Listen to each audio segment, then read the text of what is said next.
नमस्कार, आप सभी का बहुत बहुत स्वागत करती हूं भारत 24 पर। मैं हूं आपके साथ पूर्णिमा मिश्रा और वक्त है दहाड़ का। आखिरकार वही हुआ जिसका डर था।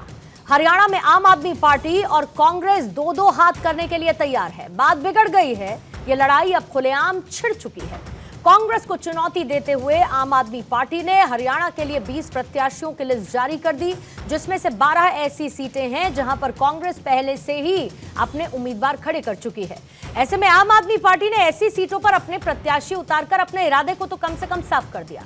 दरअसल अंदर खाने काफी खींचतान चल रही थी और सूत्र ये बताते हैं कि कांग्रेस आम आदमी पार्टी को 5 से ज्यादा सीटें देने के लिए राजी नहीं थी, जबकि आम आदमी पार्टी 10 से कम पर मान ही नहीं रही थी। इसके बाद गठबंधन टूट चुका है। दोनों पार्टियां सभी 90 सीटों पर एक दूसरे को चुनौती देंगी। दोनों की नूरा कुश्ती में क्या बीजेपी को फायदा होगा? क्या आम आदमी पार्टी और कांग्रेस आपस में लड़कर बीजेपी की हैट्रिक को फिक्स कर देंगे, या फिर क्या यह आम आदमी पार्टी की प्रेशर पॉलिटिक्स का हिस्सा है? क्या 20 प्रत्याशियों की लिस्ट जारी कर आम आदमी पार्टी ने कांग्रेस पर दबाव बनाया है? दरअसल आज सुबह से गठबंधन टूटने के कयास थे, जब आम आदमी पार्टी के हरियाणा अध्यक्ष सुशील गुप्ता ने कांग्रेस को अल्टीमेटम दे दिया था। डेडलाइन शाम 4 बजे की दे दी थी, शाम तक इंतजार करेंगे, अगर बात नहीं बनी तो अपनी लिस्ट जारी कर देंगे। लेकिन शाम से पहले ही बिना समय गवाए 20 नामों की लिस्ट को जारी कर दिया गया। इतना ही नहीं, आम आदमी पार्टी अगली लिस्ट भी जारी करने की बात कह रही है। तो क्या इंडिया अलायंस सिद्धांतों से परे जाकर महत्वाकांक्षाओं की भेंट चढ़ गई? इन्हीं पहलुओं पर आज दहाड़ में करने वाले हैं चर्चा। लेकिन उससे पहले आइए आपको सुनवाते हैं आम आदमी पार्टी के हरियाणा अध्यक्ष ने क्या कुछ कहा और कैसे सियासी उठापटक तेज हुई। आम आदमी पार्टी ने अपने 20 प्रत्याशियों की पहली सूची जारी कर दी है और जल्द ही अगली सूची आपको मिलेगी। मैं आपको एक बात कह सकता हूं कि आम आदमी पार्टी लगातार प्रयत्नरत रही और अब चुनाव के अंदर समय बहुत कम बचा है। हमने ईमानदारी के साथ इंतजार किया, क्योंकि संगठन हर विधानसभा के अंदर एक मजबूत संगठन है और वो मजबूत संगठन चाहता था कि हम चुनाव लड़े। हमारे संयम का पूरा हमने परिचय दिया और उसके बाद अपनी लिस्ट को जारी। दोनों दलों के अंदर भय है, दोनों भ्रष्टाचार की दलदल में फंसे हुए हैं। हरियाणा की जनता ने तय कर लिया है, चाहे कांग्रेस एक गठबंधन करे, चाहे कांग्रेस 10 गठबंधन करे, कांग्रेस का सुपड़ा साफ होने वाला है। हरियाणा में भारतीय जनता पार्टी की सरकार तीसरे बार बड़े मैंडेट के साथ बन रही है। एक राष्ट्रीय राजनीतिक दल है आम आदमी पार्टी। हरियाणा में हमारा एक मजबूत संगठन है, तो उसको लेकर संदीप पाठक जी, सुशील गुप्ता जी, हमारे दोनों नेताओं ने इस बारे में बयान दिया है। अब जैसे ही केजरीवाल साहब का और पार्टी का निर्देश मिलेगा उनको, वो जो कह रहे हैं उस हिसाब से आगे बढ़े। तो आइए सबसे पहले कुछ सवालों का जिक्र कर देती हूं और उन्हीं सवालों के इर्द गिर्द रहेगी आज दहाड़ की चर्चा। सबसे पहला सवाल यह है कि क्या हरियाणा में अलग हो गई है आम आदमी पार्टी और कांग्रेस? आम आदमी पार्टी की लिस्ट जारी होना गठबंधन टूटने के संकेत हैं क्या? क्या लिस्ट जारी करना आम आदमी पार्टी की प्रेशर पॉलिटिक्स है? मनपसंद सीटें न मिलने पर आम आदमी पार्टी ने मोर्चा खोल दिया है। आम आदमी पार्टी कांग्रेस में फूट से हरियाणा में आखिर किसे फायदा होगा? हमारे साथ कई मेहमान मौजूद हैं। हमारे साथ इस वक्त आम आदमी पार्टी के प्रवक्ता हैं निवांश शर्मा, चर्चा के लिए मौजूद हैं। कांग्रेस के नेता आदेश भारद्वाज हमारे साथ जुड़े हुए हैं। बीजेपी के प्रवक्ता विजय शर्मा जी इस वक्त हमारे साथ चर्चा का हिस्सा हैं और जेजेपी के प्रवक्ता रतन शर्मा जी हमारे साथ मौजूद है। अब से थोड़ी देर बाद संदीप चौधरी जी भी राजनीतिक विश्लेषक के तौर पर हमारे साथ मौजूद होंगे। आप सभी का बहुत बहुत स्वागत करती हूं। सबसे पहले निवांश शर्मा, आप ही के पास आती हूं कि ये जो जोर का झटका है, ये बहुत जोर से आपने कांग्रेस को दे दिया है क्या? लगातार कोशिशें थी, बातचीत का दौर चल रहा था, लेकिन पेच आखिर कहां पर फंस गया कि महत्वाकांक्षाएं ज्यादा बड़ी हो गईं और इंडिया अलायंस का जो सिद्धांत था वो कहीं पीछे छूट गया? नहीं, देखिए, सिद्धांत जो है वो बिल्कुल पीछे नहीं छूटा है। इंडिया अलायंस का यही एक मकसद है कि जो सत्ता में भाजपा है, जो तानाशाही की सरकार चला रही है, जिसके पास पॉलिसी में कुछ नहीं, पॉलिसी के नाम पे पैरालिसिस है, जिसके अफसर नहीं सुन रहे हैं, जिन्होंने बेरोजगारी में नंबर 1 बना दिया हरियाणा को, जिन्होंने अपराध में नंबर 1 बना दिया हरियाणा को, जो युवा को इजराइल भेज रहे हैं, जो नशे के जो तस्कर पकड़े जाते हैं तो भाजपा नेताओं से जुड़े हुए निकलते हैं। कोई भी अपराधी पकड़ा जाता है वो कहीं ना कहीं भाजपा नेता से जुड़ा निकलता है। तो ये जो लोग परेशान हो गए हरियाणा में, इंडिया अलायंस का हमेशा से मकसद यही था कि उस भाजपा को सत्ता से हटाना। हम उसी तरफ आगे बढ़ रहे हैं। हम पूरी ताकत, हम 3 साल से हरियाणा में मेहनत कर रहे हैं। हमारा हर विधानसभा में संगठन है, हमारे पास बड़े नेता हैं हरियाणा में, हमारे पास मजबूत 90 की 90 सीटों पे मजबूत कैंडिडेट्स हैं हमारे पास। हम उसी तरफ आगे बढ़ रहे हैं। हम भाजपा के खिलाफ प्रचार कर रहे हैं, हम भाजपा को हटाने की लड़ाई लड़ रहे हैं, तो हम उसी तरफ आगे बढ़ रहे हैं। हमारा पूरा संगठन जो है वो अब दिन रात मेहनत कर रहा है इसी तरफ कि किसी तरह से इस भाजपा को हरियाणा की सत्ता से हटाया जाए और लोगों को राहत दिलाई जाए। यही हम कर रहे हैं, यही मकसद है इंडिया अलायंस का। नहीं, बहुत अच्छी बात है निवान जी, ये यही मकसद है, इसी मकसद के साथ आप चुनावी मैदान में हैं। पर मैंने तो ये पूछा कि पेच कहां पर फंस गया, गठबंधन क्यों नहीं हो पाया आपके और कांग्रेस के बीच में? नहीं, देखिए वो इंटरनल डिस्कशंस होंगी, वो कुछ ना कुछ रहा होगा। तो हमारा शीर्ष नेतृत्व कर रहा था, हमारे तक यही मैसेज था कि हमें हमेशा से 90 की 90 विधानसभा सीटों पे पूरी तैयारी रखनी थी। हाँ। हम टॉप लीडरशिप का गो हेड का वेट कर रहे थे, हमें गो हेड मिल गया तो हमने अपने टिकट्स अनाउंस कर दिए। हम पूरी ताकत से चुनाव लड़ेंगे हरियाणा में। ठीक है आदेश भारद्वाज जी, अब तो क्लियर है ना मामला, गठबंधन नहीं है आपके और आम आदमी पार्टी के बीच में, तमाम कोशिशें हुई। बताया जा रहा है कि आम आदमी पार्टी जितनी सीटें देना चाहती थी आप उतनी सीटें देने के मूड में थे नहीं। कुछ इसी तरीके का हाल पंजाब में भी हुआ था। फिर आगे तो ये भी पूछा जाएगा कि दिल्ली में क्या होगा, फिर दिल्ली में भी क्या अलग अलग लड़ेंगे। कहने का लब्बो लबाब ये है कि जब अलायंस आप साथ लेकर आए, आपने ये कहा कि हम सब मोदी विरोध में, बीजेपी के विरोध में लड़ेंगे, तो स्टेट में ये बात आखिर कहां से फंस जाती है कि आप लोगों का गठबंधन नहीं हो पाता है? नहीं, देखिए पूर्णिमा जी, देश की परिस्थिति अलग है और प्रदेश की परिस्थिति अलग होती है। अब पूरा देश कहीं ना कहीं बेरोजगारी से, भ्रष्टाचार से, महंगाई से, तमाम चीजों से जूझ रहा था। मोदी जी बड़ी बड़ी बातें करते थे लेकिन सरकार कहीं कुछ करते हुए नहीं दिख रही थी। जो भी इस देश में लाभ होता था तो 2-3 व्यक्तियों के लिए, 2-3 घरानों के लिए होता था और गरीब लोगों से छीना जा रहा था। उसके खिलाफ एक लड़ाई थी और उसमें नौजवानों का था, इनका सबके लिए गठबंधन बना लोकसभा में और उन्होंने अपना एक गठबंधन बनाया। हमारा एक इंडिया गठबंधन था, उसमें लोकसभा के लिए था। राज्यों के अंदर भी हम कोशिश करते हैं कि अगर कुछ हो सकता है गठबंधन, तो बड़ी अच्छी बातचीत है। ठीक है, हम वहाँ बहुत मजबूत हैं, लेकिन अगर गठबंधन हो जाता है तो और मजबूत हो जाते हैं। अब तो खैर कोई दो राय नहीं है, अब तो खैर नहीं हो रहा है। ये बीजेपी इसको लेकर भी कंफ्यूजन जो था बीच में, संशय की स्थिति, वो अब खत्म हो चुकी है। मेरी आवाज मुझे जरा वापस आ रही है, कहां से, इसको प्लीज चेक करेंगे। इसी बीच में जेजेपी के महासचिव दिग्विजय चौटाला इस वक्त एक्सक्लूसिव भारत 24 के साथ जुड़ चुके हैं। दिग्विजय चौटाला जी, आपका बहुत बहुत स्वागत करती हूँ भारत 24 पर। और क्योंकि आजकल ऐसा बहुत कुछ सर आपकी तरफ से कहा जा रहा है, ईटिंग ईटिंग एंड चीटिंग, अब समझ में नहीं आ रहा है कि eating, who is eating, who is eating, who is cheating. तो जरा दिग्विजय चौटाला ही बता दे कि कौन कर रहा है ये सब कुछ आज। नहीं, वो एक चैनल पर भारतीय जनता पार्टी के बारे में चर्चा हो रही थी। सो मीटिंग पर बहुत गौर रहता है, ईटिंग पर बहुत गौर रहता है और फिर चीटिंग पर कि कैसे अपने कोलिशन पार्टनर्स के साथ चीटिंग की जाए, कैसे उन्हें नीचा दिखाया जाए, कैसे जो आपकी पार्टीज हैं उनको कमजोर किया जाए, उनके एमएलए को तोड़ा जाए, कुछ पार्टीज को तोड़ा जाए। और ये अन्य प्रदेशों में हुआ है और हमारे यहाँ भी ये प्रयास रहा अभी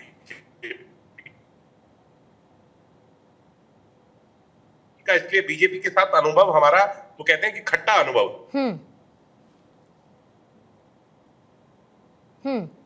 तो ये खट्टा अनुभव पहले तो बड़ा मीठा मीठा नजर आता था और ऐसा लगता था कि ये सारी मिठाई आप दोनों लोग चख लेना चाहते हैं, किसी और को हिस्सा, एक अंश भी नहीं देना चाहते, इसका कोई हिस्सा आप नहीं देना चाहते। तो जो शुरुआत मीठे से हुई थी वो इतने खट्टेपन तक आखिर क्यों पहुंच गई दिग्विजय चौटाला जी?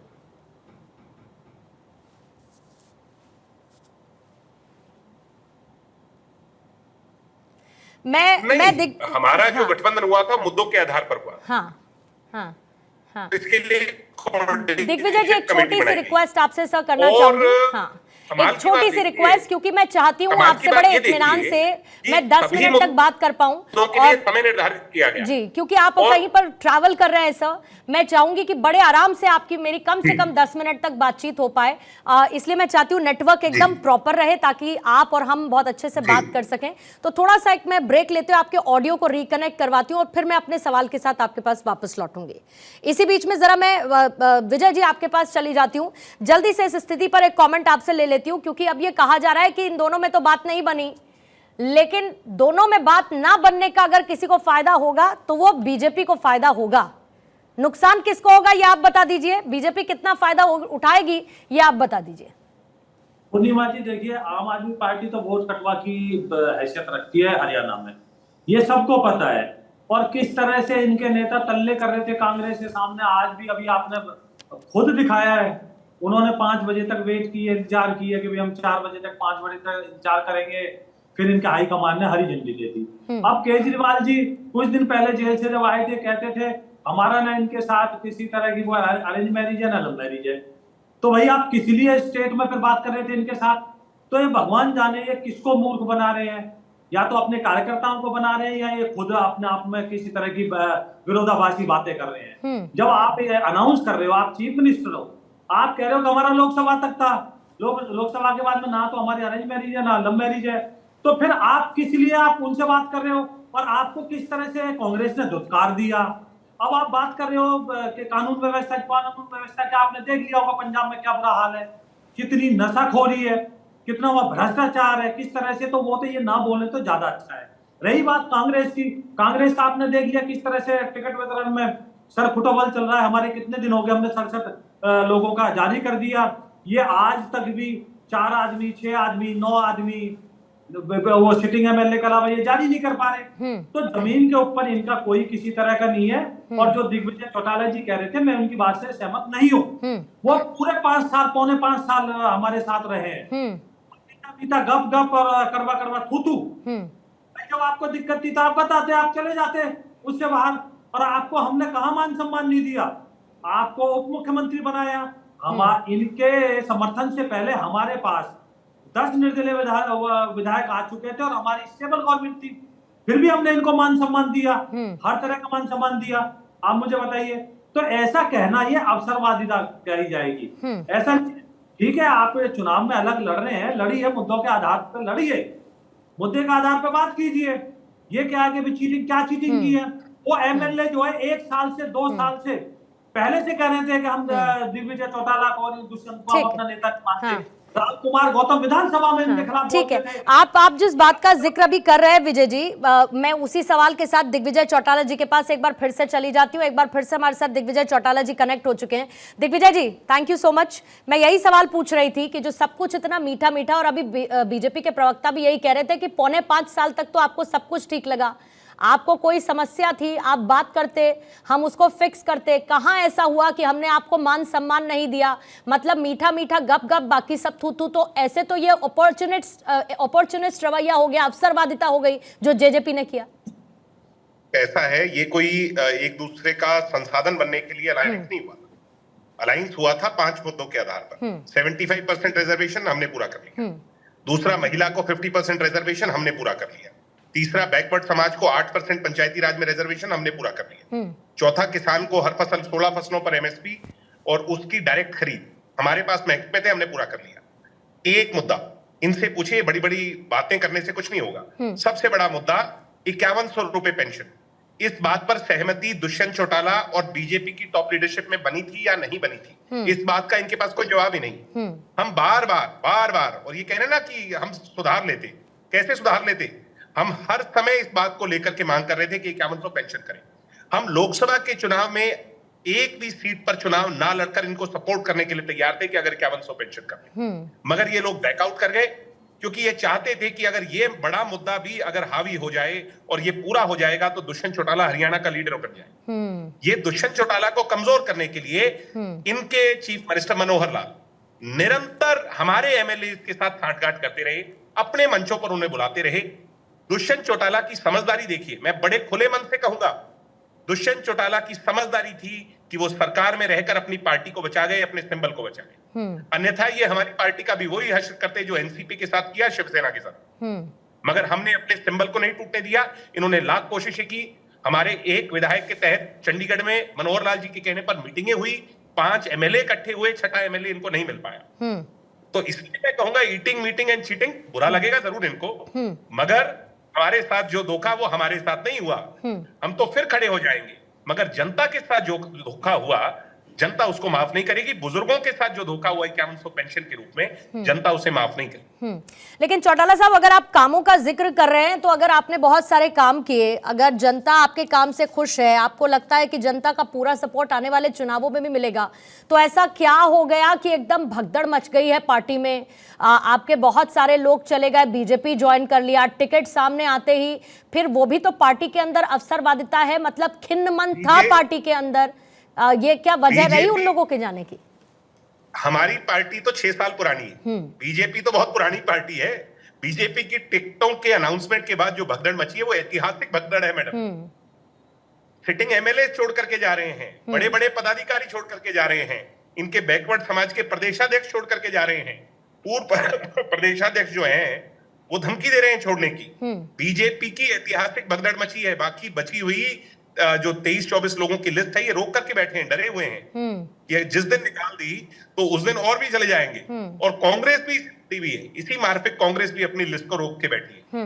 एक कल्चर सा हो गया है कि चुनावों में लोग आते जाते रहते हैं। हमारे पहले चले गए, इन वाले अब जा रहे हैं, आ रहे हैं, कुछ हमारे पास आ रहे हैं, कुछ इधर उधर जा रहे हैं। ये चीजें चलती रहती हैं। काडर खड़ा रहना चाहिए, विचारधारा मजबूत रहनी चाहिए, आधार होना चाहिए, वो हमारा मजबूत है, कल भी था, आज भी।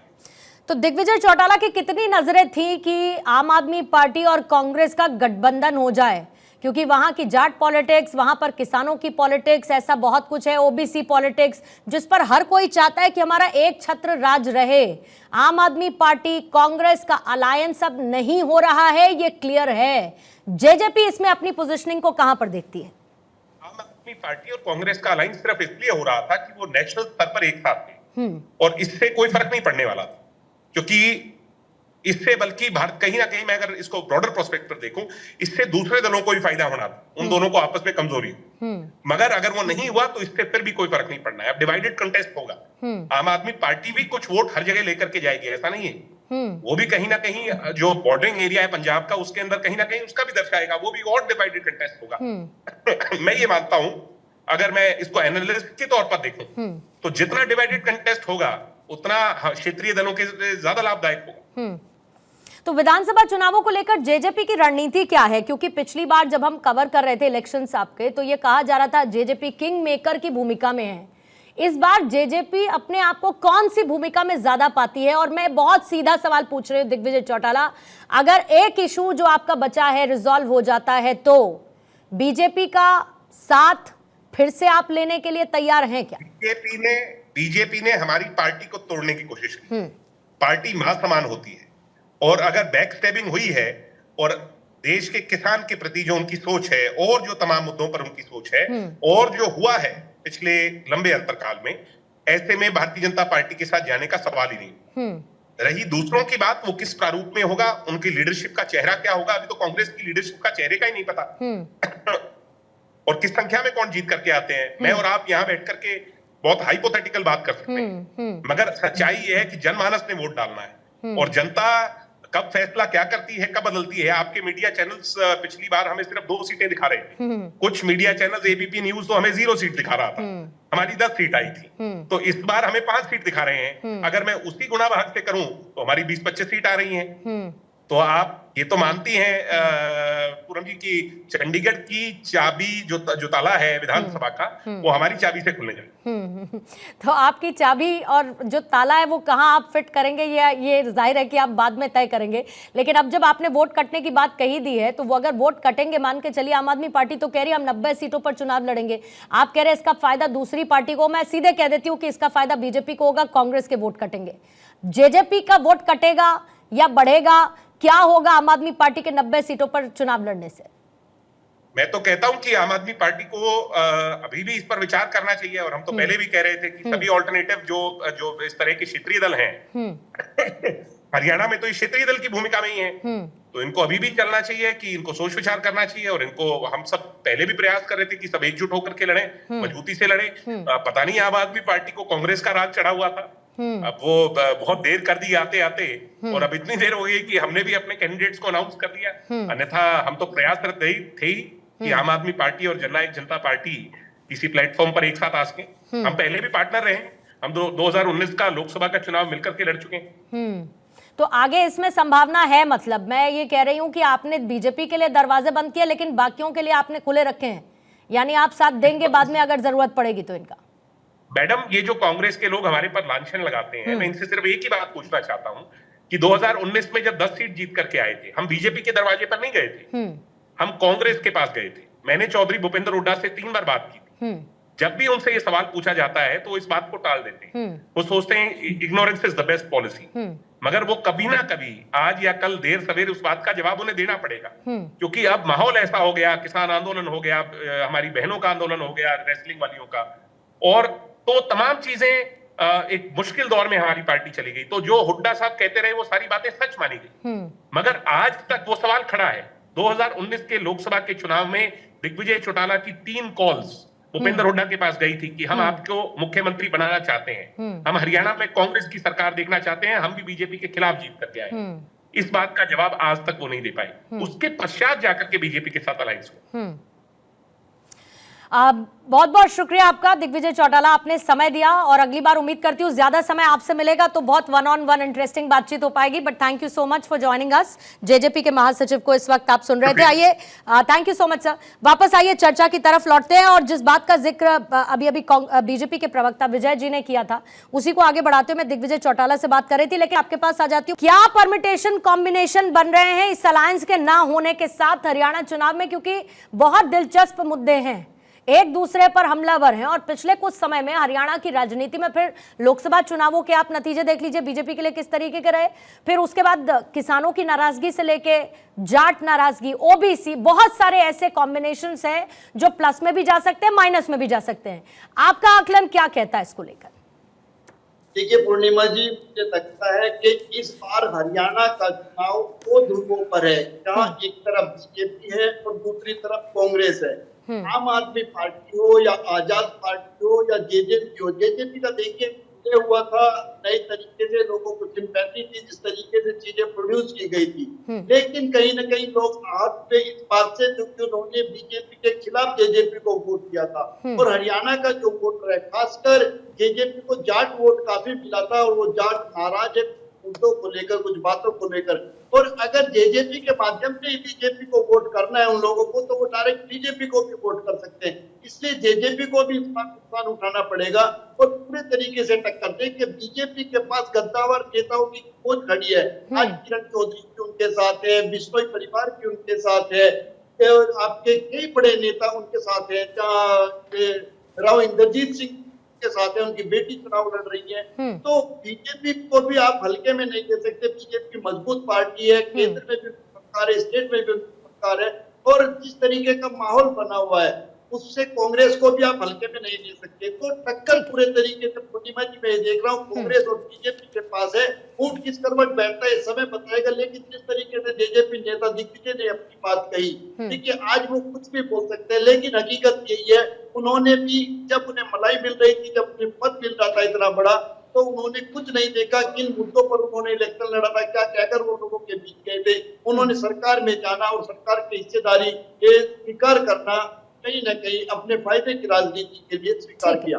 ठीक है, रतन जी से एक प्रतिक्रिया लेते हैं, फिर उसके बाद हेडलाइंस का रुख करूंगी, फिर बाकी मेहमानों के पास जाऊंगी। रतन जी, अगर आपने मेरा सवाल ना सुना हो तो मैं एक बार फिर से दोहरा देती हूँ।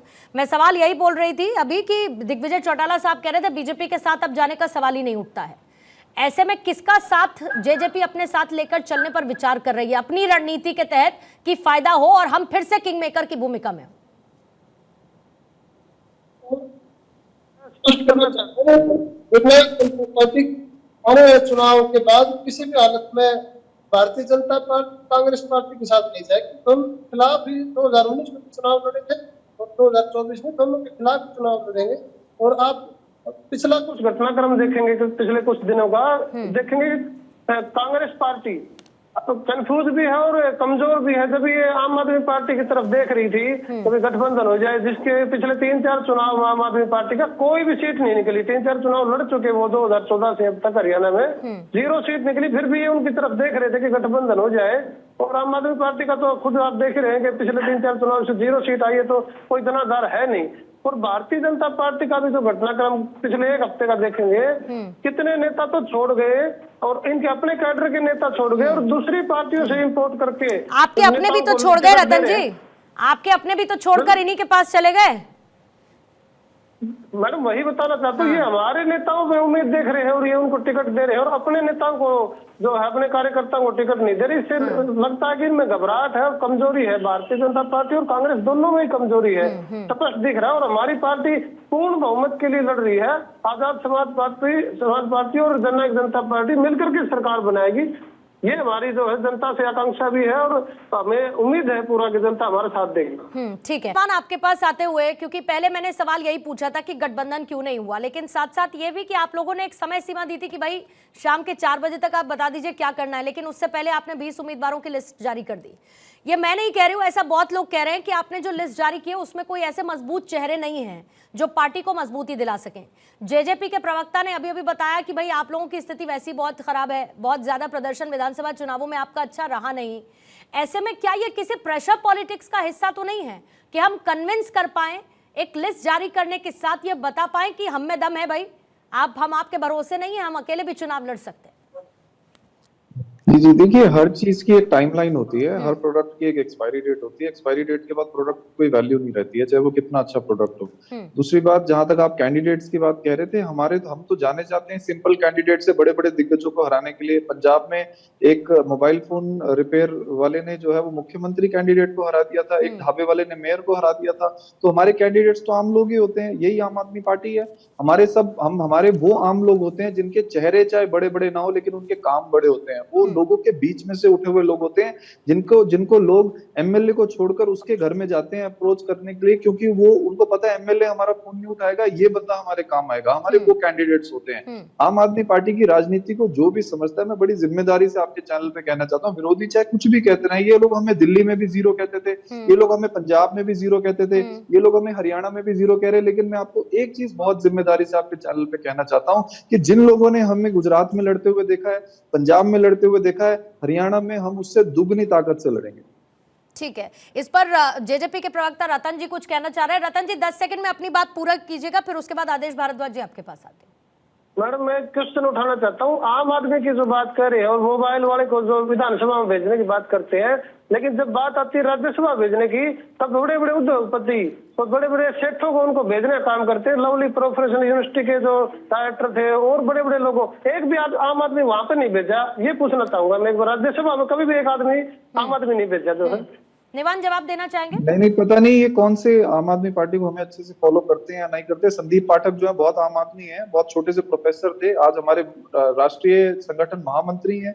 संजय सिंह जी आम आदमी है, बहुत छोटे अपने गांव में वो अपने लोकल एरिया में काम करते थे, आज राज्यसभा में है। सुशील गुप्ता जी बहुत आम आदमी है, शिक्षा के क्षेत्र में काम करते थे, राज्यसभा में भेजा हम लोगों ने। हमने तो हमेशा आम आदमियों को ही भेजा है। हमने हरभजन सिंह को भेजा जिसने देश का नाम नाम आगे बढ़ाया। हमने तो सब उन लोगों को राज्यसभा में भेजते हैं जिन्होंने एजुकेशन में काम किया, जिन्होंने ग्राउंड पे काम किया। तो हम तो जाने ही जाते हैं आम लोगों को आगे प्रमोट करने के लिए, और वही हम कर रहे हैं, वही हम हरियाणा में करेंगे। हरियाणा में नतीजे जो है ये देखते रह जाएंगे।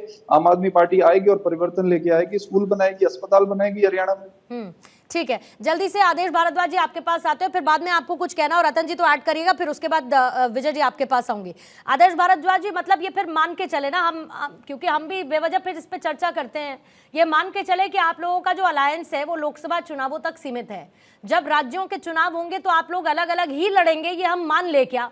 क्योंकि अगर आप इन्हें हरियाणा में जगह नहीं दे रहे हैं तो दिल्ली में जब विधानसभा चुनाव होंगे ये आपको जगह नहीं देंगे, जैसा कि पंजाब में भी हमने देखा, वहां पर भी इनको आपकी जरूरत महसूस नहीं हुई।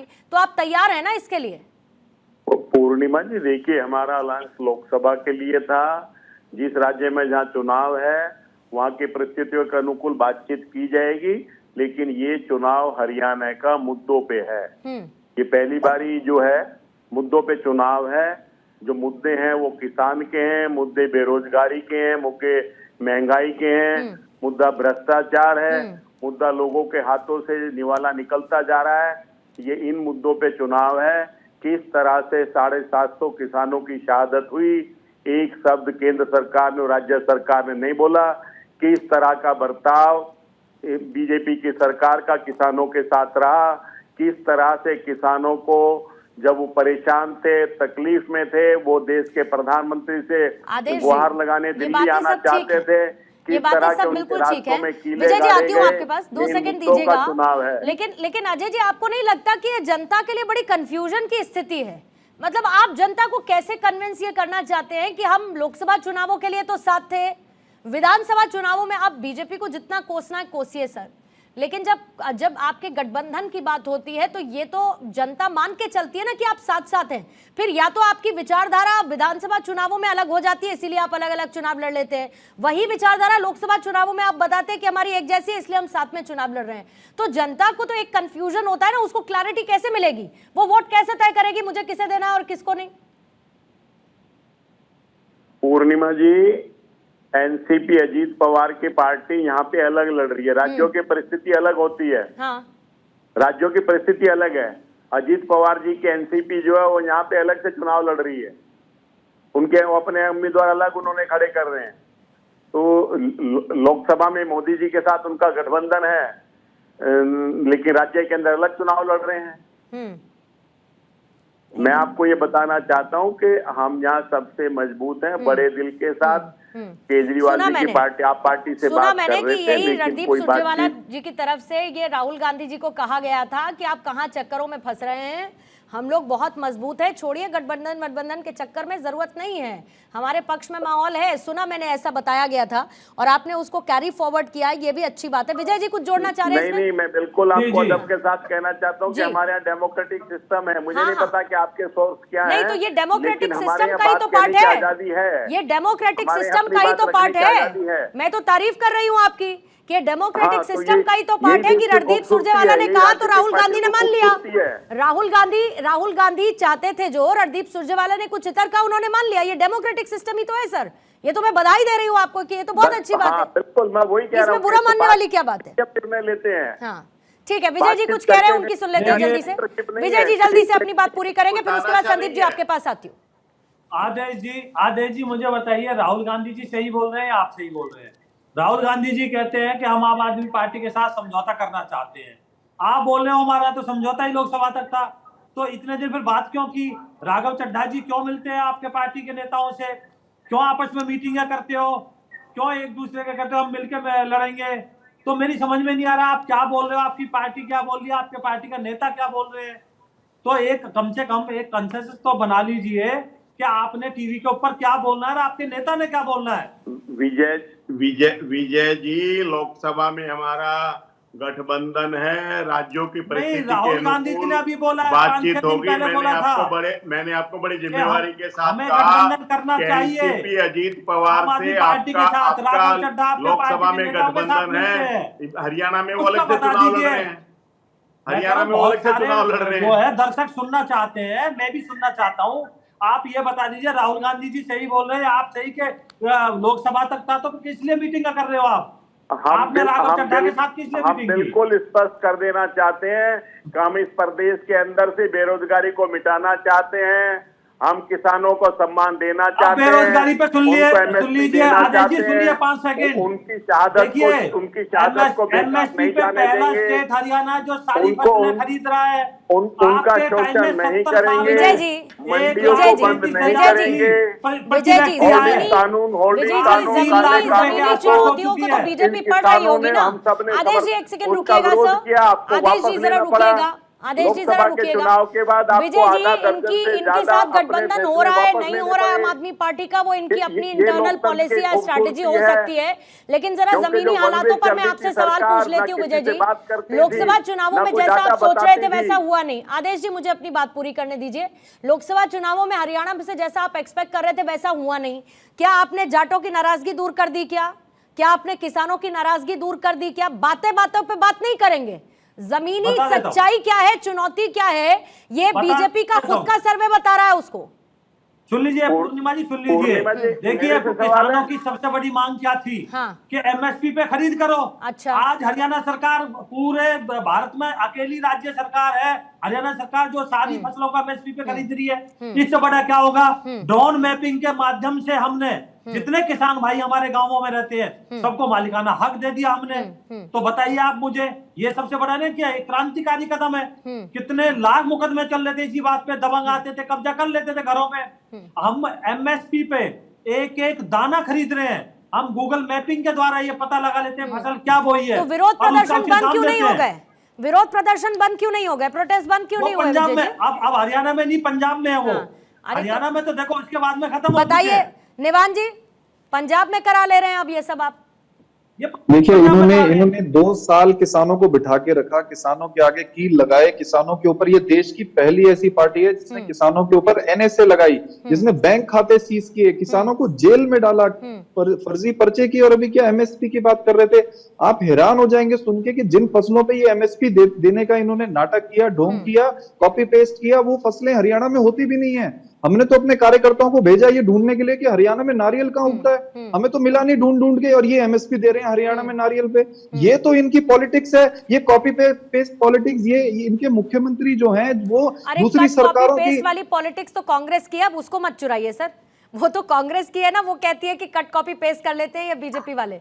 आम आदमी पार्टी, हाँ बोलिएगा। पूर्णिमा जी, इस पे भी जवाब नहीं देना एक मेरा। सेकंड विजय जी, पहले इनकी बात होने दीजिए। हाँ देखिए, कॉपी पेस्ट जो है वो सबसे ज्यादा तो होता ही आम आदमी पार्टी का ही।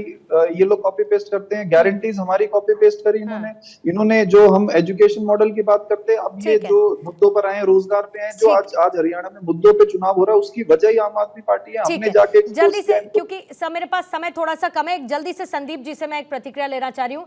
संदीप जी, 5 सेकंड का मेरा इनका भी जवाब देना कोशिश जरूरी है। करूंगी विजय जी दे पाऊं तो, लेकिन पहले संदीप जी से क्योंकि इन्होंने फसलों की बात ठीक बोली है, है। इसमें 5 पूर्णिमा जी सुनिए, सेकंड। अच्छा बोल लीजिए, 5 सेकंड में बोलिए जल्दी से।